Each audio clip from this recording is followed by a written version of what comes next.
I killed the dog when I was 17 years old.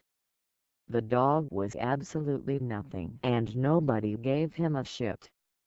But he always acted like he was the best one and every bitch wants to fuck with him, so it like he always struggled to fuck any pussy, and like I said, nobody fucked with him. I thought that motherfucker must die 'cause it was fucking nonsense to be with him in this planet Earth. So I killed him.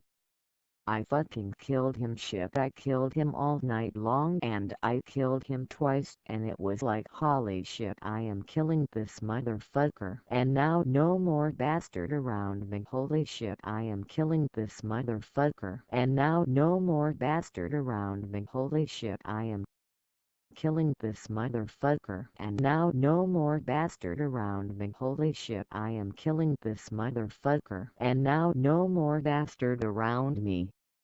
Yeah, I killed the dog when I was 17 years old.